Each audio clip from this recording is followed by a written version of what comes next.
Assalamualaikum warahmatullahi wabarakatuh. Imam Syafi'i itu pernah ada orang baik sekali sama beliau. Orangnya itu munafik padahal. Tapi kalau setelah keluar dari Imam Syafi'i, dia memaki-maki Imam Syafi'i. Suatu saat yang tadi muji-muji jenengan tuh di luar maki-maki jenengan. Imam Syafi'i itu guyu. Guyu semuanya bukan alhamdulillah. Muridnya kan janggal. Ini dikasih tahu gitu. Alhamdulillah. Kenapa Imam Syafi'i dia kan di luar maki-maki jenengan? Berarti aku wong wibawa ning ngarepku rawani. Ya jadi dianggap enteng saja melihat. Berarti aku wong wibawa ning ngarepku ora wani. Ya sudah. Terus ketika ditanya, tapi itu kan bahaya bagi Anda karena memfitnah Anda gini-gini. Kata beliau, zaka Allah.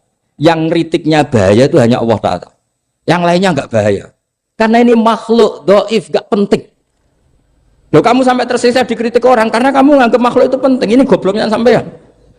Goblok segoblok-gobloknya. Coba kalau kamu mensatukan makhluk tetap makhluk, kritiknya enggak penting. Selesai kan? Selesai enggak? Ini problem Anda ada wali itu, kalau dikritik ya susah. Makanya ada wali itu problem menurut saya.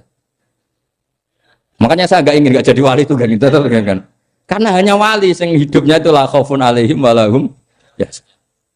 Orang dulu tuh semudah itu hidup. Gampang sekali. Dulu ceritanya di antara ceritanya manakibnya Said Ja'far Shadiq itu, kalau ada orang memaki-maki dia itu dikirimi hadiah. Kenapa ya? Karena kebaikan kamu telah kamu berikan kepada saya, ini hadiahnya. Sampai malu yang kritik itu. Kan kalau orang rasani itu kan kebaikannya dikasihkan sama yang dirasani. Lah kamu kan ngajinya seperti itu, tapi dirasani kok susah. Harusnya kan kasih aja, ditransferi saja. Alhamdulillah. Ya karena kita salah menamain tadi. Sing rasani pembenci. Pembenci itu bahaya. Sehingga kamu mereaksi secara serius. Coba kalau kamu pakai hukumnya Allah dan Rasul. Pembenci itu pemberi kebaikan. Istri marah adalah pemberi kebaikan. Ada yang berani mulai meraktekannya? Latih begitu terus. Insya Allah nanti hidup kamu barokah. Itu disebut wa'allama adamal asma.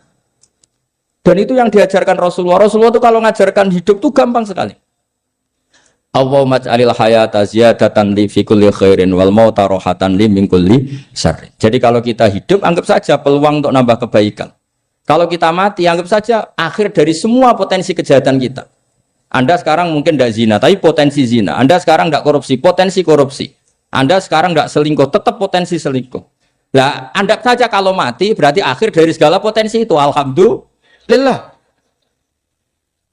Makanya saya tuh nggak pernah takut mati. Karena saya misalnya setiap saat mati ya saya nanti akan bilang, ya Allah, ini sudah mau mati berarti mau akhir dari segala potensi keburukan saya. Alhamdulillah. Makanya itu ulama-ulama dulu kalau ada preman mati, saya guys, tonggone ragil muni saya, walau preman kurang ajar, saya guys, tonggone tetap ragil muni saya. Padahal kiai ini muni, saya guys pun mati, pun buatan sakit macam-macam nih pasti.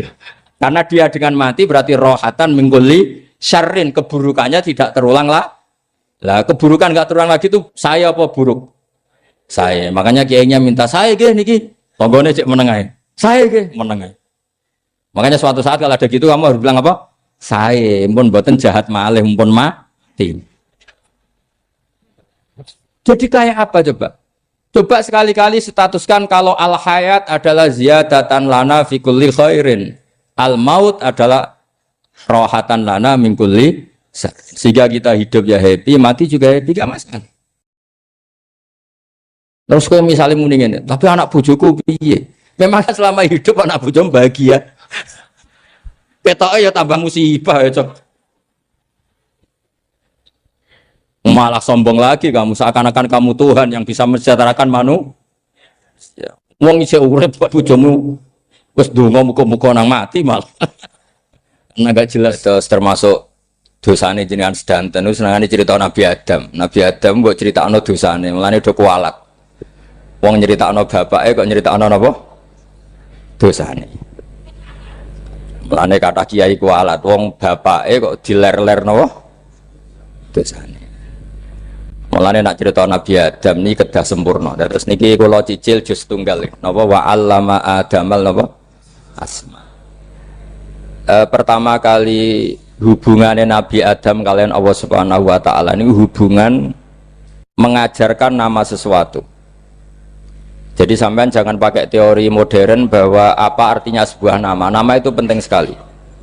Sekali penamaan itu salah, berarti Anda menstatuskan secara salah, dan itu berakibat fatal. Jadi semua kesalahan manusia, mulai periode syirik, mensekutukan Allah itu karena kesalahan menyebut apa?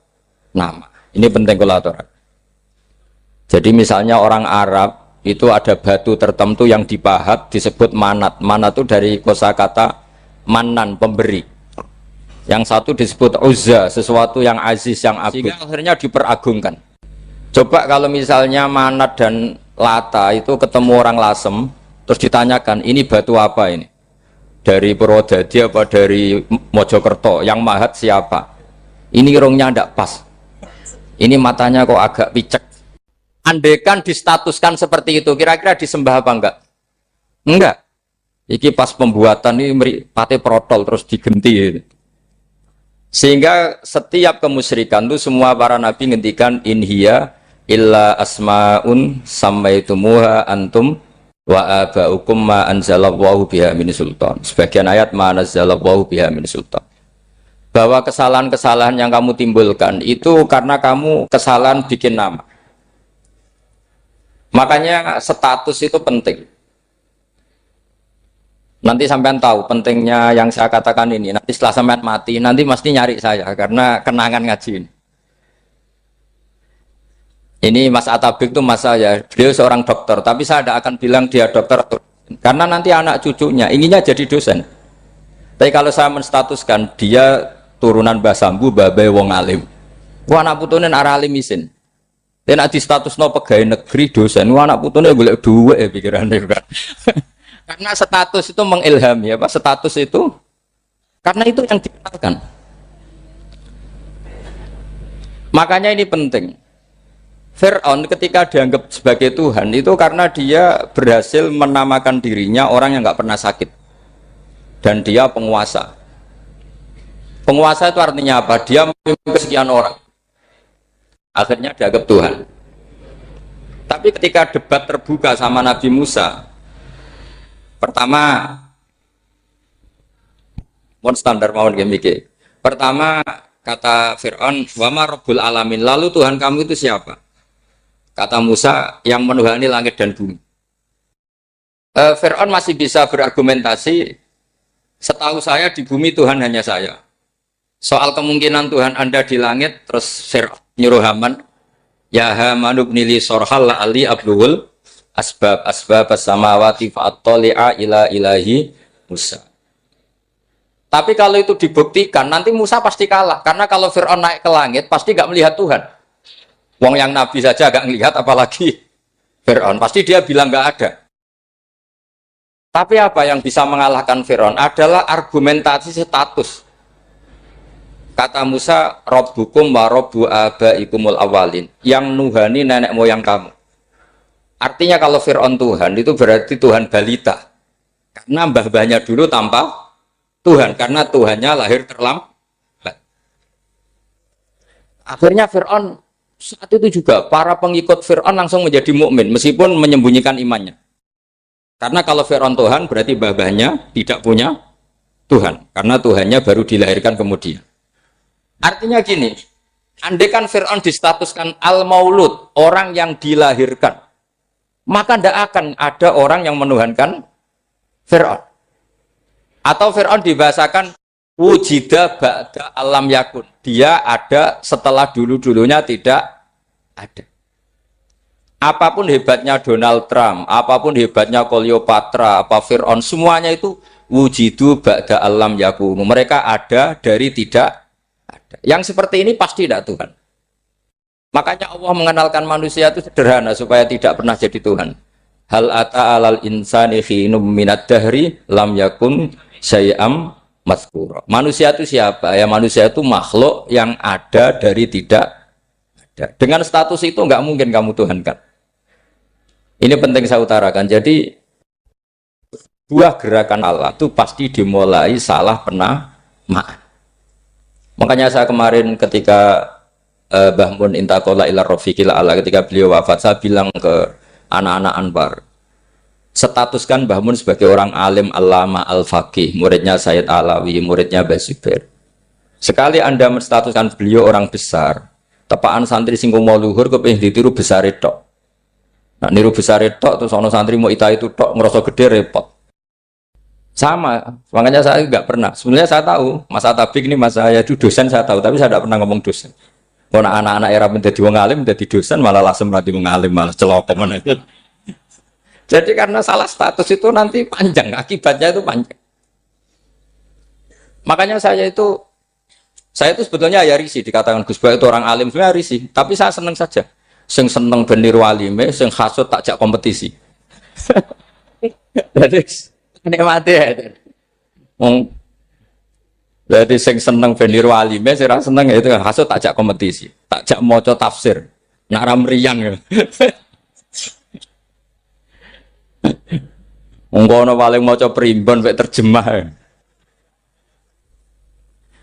Ini penting, jadi itu yang disebut wa'allama adamal. Makanya Allah itu mengkritik semua kesalahan manusia dimulai dari salah penamaan. Makanya saya kemarin Pak Pilpres sering bilang, kalau presidennya ini maslahat, kalau enggak ini enggak maslahat. Mana ada kemaslahatan ditentukan hanya oleh seorang presiden. Itu tauhid kita di mana? Memang kita secara syariat harus milih sesuai istiadat kita, tapi tidak usah dong menggantungkan kesejahteraan sama seorang makhluk, itu tidak boleh. Secara tauhid nggak boleh. Makanya ini penting sekali. Jadi nggak boleh orang salah nama. Kita tetap memilih presiden, milih kiai, milih siapa saja, tapi tidak boleh menstatuskan manusia sama dengan status Tuhan. Itu bahaya sekali dalam ilmu tauhid. Saya teruskan ya. Nah ini sekaligus latihan tauhid sama latihan tafsir ya. Sampun nggih. Kula terusno malih. Pun santai mawon. Kula ki ikhlas ora ngarah gelo santai mawon.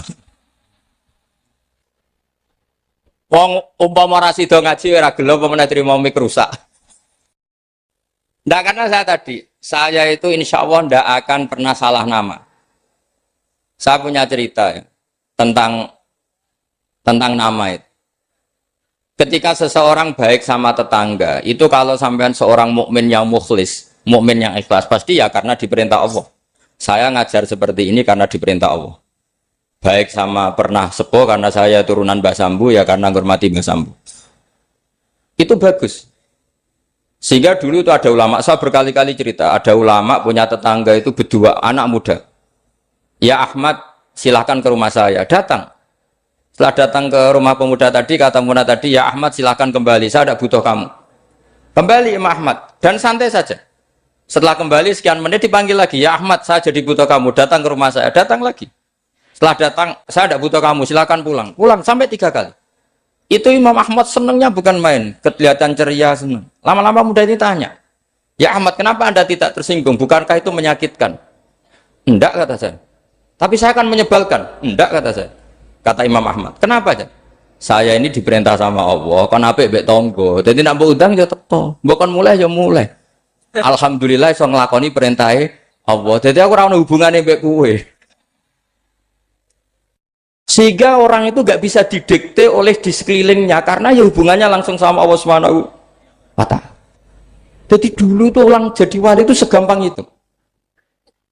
Kalau kamu kan enggak, hukum tentang tetangga itu kamu kayak orang kapitalis, kayak orang komunis, pakai teori sosial. Nak diapik yo apik, dieleki yo elek. Itu kan pikiran PKI. Artinya satu perilaku sosial didikte oleh makhluk itu perilaku orang mukmin atau orang ke PKI. Itu orang PKI. Kalau orang mukmin ya mangkana yu'minu billahi wal yaumil akhir fal yukrim jarahu, kita baik sama tetangga karena diperintah Allah, sehingga kecewa ada kecewa ya santai saja. Imam Ahmad katanya, kenapa engkau tetap ceria? Aku ora urusan mbek kowe, urusanku mbek pangeran. Pangeran ngutus sampe mbek tangga. Saya ulang lagi ya, terus tentang napa wa allama adamal asma. Jadi andaikan seorang manusia melakukan kebaikan karena dia makmur, amarahu wa. Kita diperintahkan Allah baik sama tetangga. Ya biasanya tetap seperti itu. Kita diperintahkan Allah baik sama, sehingga ketika ngalami kayak yang dialami Ahmad, kita santai saja. Ketika kita datang bi amrillah, ketika kembali ya bi amrillah, sehingga ya sudah kita dapat pahala. Tapi kalau kamu kedikte secara sosial, maka kamu akan menjadi orang murahan, yaitu seorang ulama didikte oleh anak muda yang kampungan. Justru kita kalah kan, kita kampungan sekali karena kita ulama senengnya kalau disenengkan orang, mangkelnya kalau dimangkelkan orang. Artinya apa? Kamu didikte makhluk. Itu kerennya di mana coba? Kerennya di mana? Nggak ada sama sekali. Apalagi yang dikte trimo canom sing goblok, sing desa. Kamu seorang ulama besar. Tapi kalau kamu hubungannya dengan Allah, dia muji kamu, alhamdulillah dipuji. Dia memaki kamu, alhamdulillah dapat pahala lewat jalur sabar. Kan santai saja. Sehingga saya berkali-kali bilang, setan itu untungnya tidak pernah ngaji saya. Kalau ngaji dia pasti ngerusak metode, merubah metode. Tapi saya tadi berdoa supaya ngaji ini nggak didengar setan. Setan itu ya goblok betul. Setan itu kan suka ya kalau anaknya kiai, cucu kiai dibikin konflik. Dia ngiranya dengan konflik pondok itu tidak solid. Ternyata enggak. Misalnya masa tabik konflik sama keluarga, Bani Lasem, terus ada yang minggat ke Papua kemana-mana. Namanya turunan kiai di mana-mana terbikin pondok, bikin masjid. Yang dulu masjid hanya ada di Lasem, barokahnya tukaran ada di mana-mana.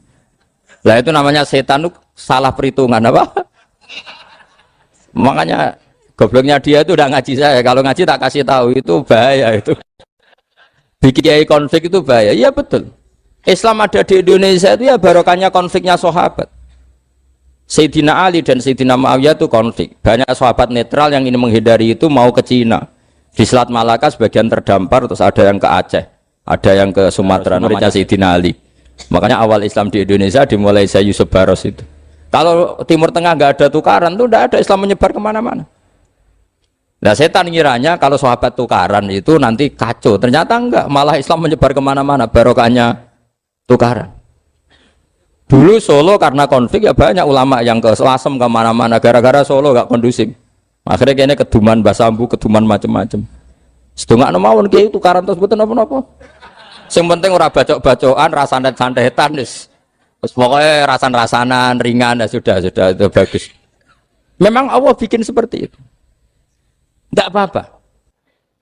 Kata Allah wala yazaluna mukhtalifina illa man rahima rabbuk. Kata Allah walidzalika khalaqahum. Ikhtilaf itu barokahnya masyaallah.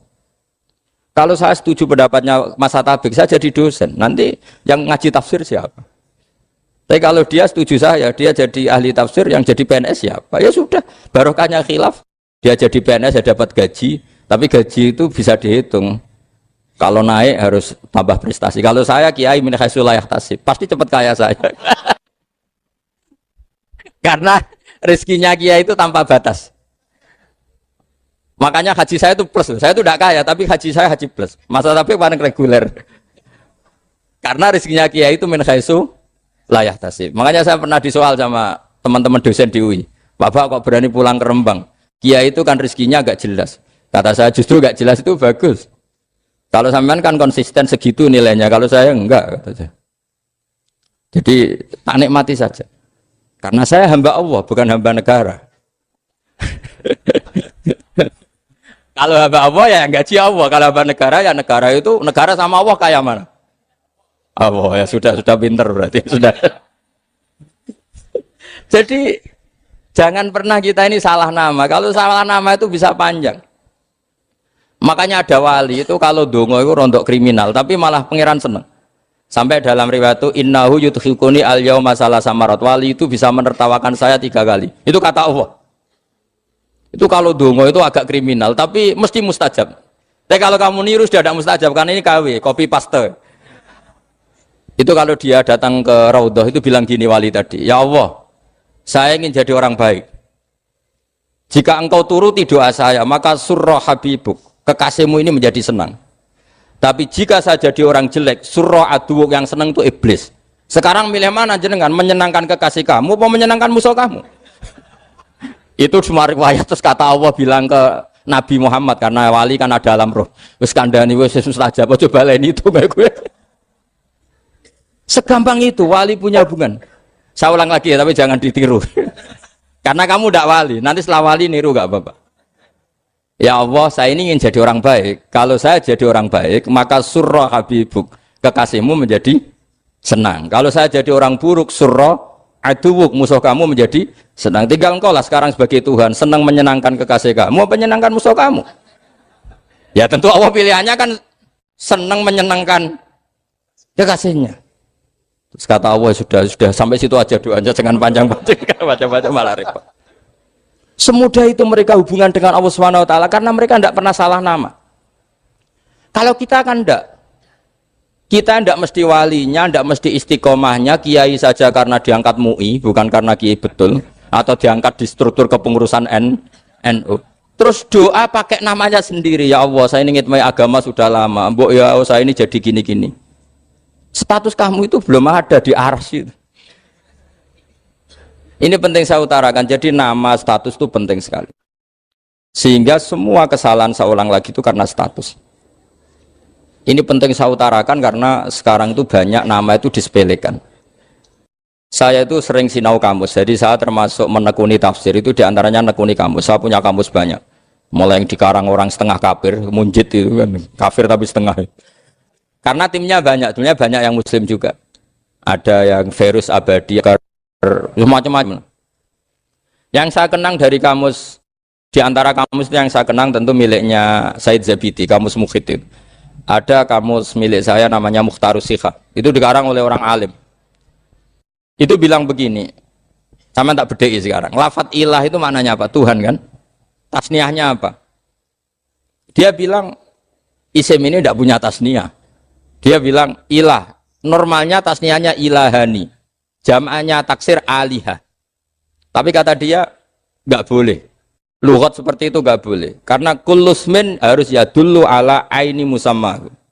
Ilah itu nama tunggal untuk Allah, sehingga karena Allah itu tunggal nggak boleh ada tasniahnya ilahani. Karena kalau ilahani berarti kamu nerjemah apa? Dua Tuhan. Berarti kamu nganggap ada Zaidun. Ketika Zaid dua kamu bilang Zaidani. Kalau banyak kan nggak pernah ada Tuhan dua atau tiga. Makanya kata pengarangnya itu Abu Bakar Ar-Razi itu kata beliau, wahadal ismu la musanna lahu wala jam'ah wa innama jama'uhu wa sannauhu katanya. Isim ini tidak punya tasnya, tidak punya jamak. Tapi kalau orang-orang katanya, orang-orang itu bilang ini ada jamaknya, ada tasniahnya. Ini penting sekali. Karena kesalahan itu nggak ada. Cara teori Quran itu kesalahan itu tidak ada. Yang ada adalah orang salah. Beda loh ya. Tak warai dadi wong pinter, makanya ini sampai subuh, tak warai dadi wong pinter. Saya ulang lagi ya, kesalahan itu tidak ada, yang ada itu orang salah. Pernah ada enggak 1 tambah 1 15? Enggak ada kan? Tapi kalau orang salah bilang 15, ada. Pernah enggak putih ini hakikatnya hitam? Enggak pernah kan? Tapi kalau orang salah, misalnya Rabun bilang ini hitam, ada. Sehingga ini penting, ini dalam teori ilmu mantek. Setiap Allah menyalahkan mereka itu kata Allah yaquluna bi afwahihim, mereka itu melafatkan dengan mulut mereka bahwa Tuhan itu tiga misalnya, bahwa Lata Hubal itu Tuhan. Itu kalimat yang keluar dari mulut mereka tapi tidak menunjuk hakikat. Makanya kata Allah kaburos kalimatan takhruju min afwahihim. Sungguh kalimat itu kalimat kriminal betul yang keluar dari lisan mereka. Karena apa? Normalnya kalimat itu tadullu ala musammahu atau musammaha. Yang namanya kalimat misalnya putih yang menunjuk putih, hitam menunjuk hitam. Nah, kalau Tuhan kok ditunjukkan ke batu, itu kan kacau. Tuhan kamu siapa? Hubal, itu batu apa Tuhan? Batu. Tuhan kamu siapa? Yesus. Yesus itu manusia apa Tuhan? Manusia. Makanya kata Allah, kaburos kalimatan takhruju min, mesti tulisannya iyaquluna illa kadiba. Ini penting saya utarakan. Jadi makanya kesalahan itu tidak ada, yang ada itu orang salah. Makanya kata Allah ja'al haqqu wa zahaqal batil. Kalau ada hak pasti batil itu hilang. Tapi orang yang meyakini kebatilan banyak, tapi kebatilan itu tidak ada. Pernah ada enggak 1 tambah 1 15? Enggak pernah ada kan? Tapi kalau orang bilang itu ada. Ini penting saya utarakan. Makanya kamu jangan janggal. Kata Allah ja'al haqqu wa zahaqal batil. Ternyata sekarang kebatilan ada di mana-mana. Barang batil itu enggak pernah ada. Yang ada pelakunya. Misalnya nyon sewu misalnya gini. Zina itu mengenakkan apa enggak? Kata orang yang ahli nafsu mengenakkan. Tapi hakikatnya tidak pernah mengenakkan. Sekarang tanyakan yang pernah melakukan itu, yang terhantui dosa oleh itu. Hakikatnya menyakitkan apa mengenakkan? Menyakitkan. Tapi yang bilang mengenakkan ada, tapi hakikatnya tetap menyakitkan. Nah, semua kesalahan manusia itu dimulai cara membahasakan. Mengambil uang negara korupsi itu kata yang baru keturutan nafsu nih. Enak punya uang banyak, mengenakkan. Tapi kata yang sudah ketangkep, menyakitkan. Nah, faktanya korupsi itu dihisap sampai akhirat. Statusnya itu menyakitkan apa mengenakkan? Menyakitkan. Andai kan orang menstatuskan korupsi menyakitkan, maka akan menjauhi korupsi. Makanya semua kesalahan itu dimulai dari salah memberi nama. Ini penting saya utarakan supaya kamu kalau menafsirkan Quran itu nanti terus benar.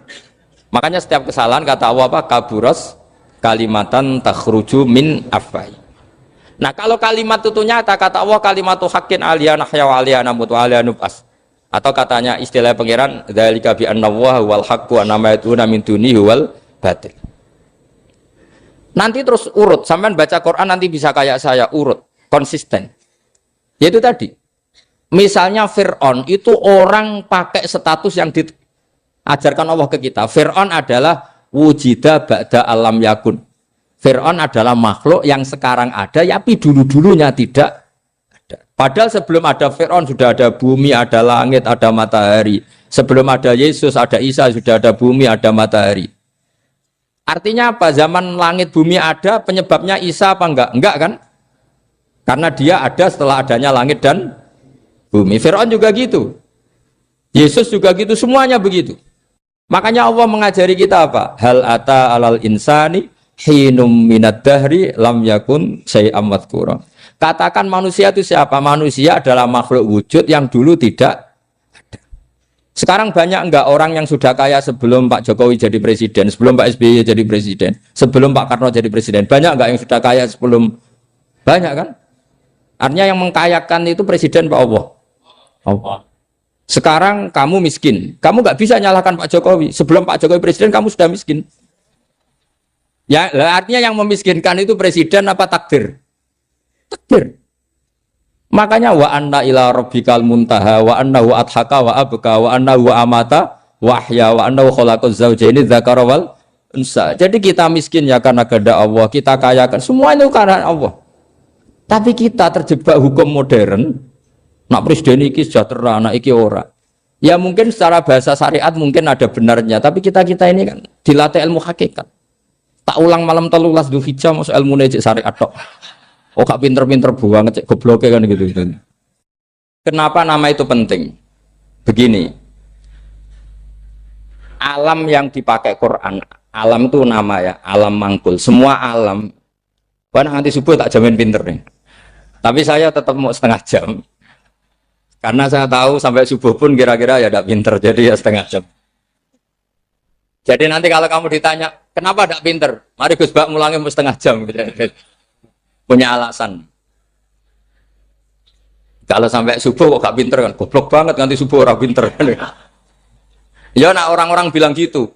Lah anak saya ngomongin, oh mesti salah metode, gurunya yang salah. Diulang orang pinter-pinter, mesti salah sih ngulang gitu. Malah repot lagi nanti. Saya beri satu teori bahwa nama itu penting.